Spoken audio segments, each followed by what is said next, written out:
Olá pessoal, sejam todos muito bem-vindos. Hoje a gente vai falar um pouco sobre as etapas da aprendizagem baseada em equipes. Bom, então a gente vai fazer uma breve introdução, né? E depois a gente vai entrar de fato para fazer uma lista, né, de quais são essas etapas e as ideias iniciais sobre elas. Bom, primeiramente, né, só retomando aí, a aprendizagem baseada em equipes é uma metodologia idealizada na década de 1970 pelo professor Larry K. Michelson, né, aquele problema que ele estava tendo com o número de alunos em suas turmas. Bom, essa é uma metodologia que ela alterna entre atividades individuais e atividades em equipes, né? E aí, dessa forma, ela também alterna entre atividades em casa e atividades em classe. Em geral, atividades em casa são atividades individuais e atividades em classe são atividades em equipes. E aí a metodologia ela é dividida em três etapas. A primeira etapa é a parte de preparação, a segunda de aplicação dos conceitos e a terceira a avaliação. E o sucesso da metodologia, e aí a gente entende por sucesso, né, os alunos conseguirem absorver a maior parte de conceitos possíveis, né, de forma científica, ela depende de dois fatores apenas: a forma como as equipes são divididas e o tipo de atividades a que são propostos, né, para estes estudantes. Por quê?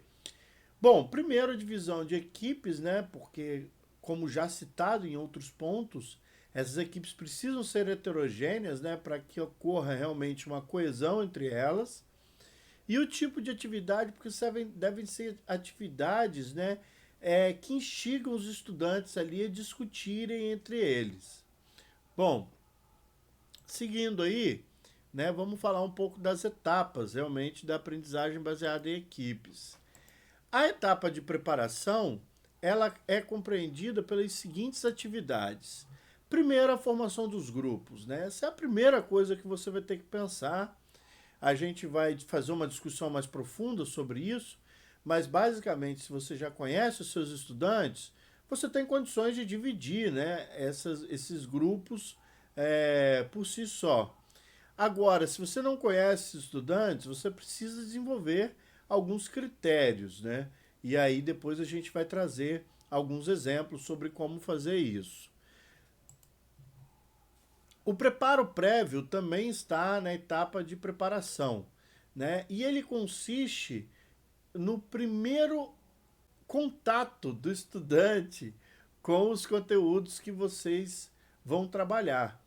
Então, esse contato pode ser feito via vídeo, revistas, artigos científicos, da forma como o professor achar que é mais interessante.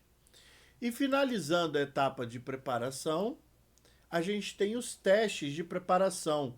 Esses testes de preparação a gente também chama de garantia do preparo, né? Que é uma forma de você garantir que o estudante realmente está preparado para seguir adiante numa primeira etapa de aplicação dos conceitos. Esses testes de preparação são divididos em duas formas. O TPI, que a gente chama de teste de preparação individual, né? Como o próprio nome já diz, é um teste que os alunos fazem individualmente.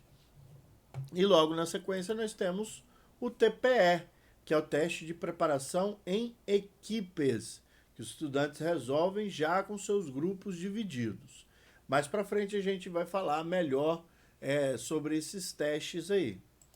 Na sequência nós temos as etapas de aplicação, que é de fato aonde esses conceitos vão ser aplicados, né? E aí, de novo, nós vamos ter atividades individuais e atividades em equipes. É importante aqui que essas atividades que elas sejam as mesmas, né? Que os alunos estejam trabalhando aí. Ou o objetivo final seja o mesmo, né?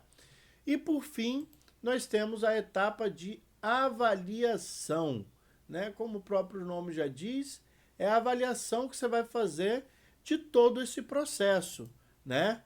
e aí você pode fazer uma avaliação final, uma culminância, enfim. E isso aí fica muito a cargo do professor.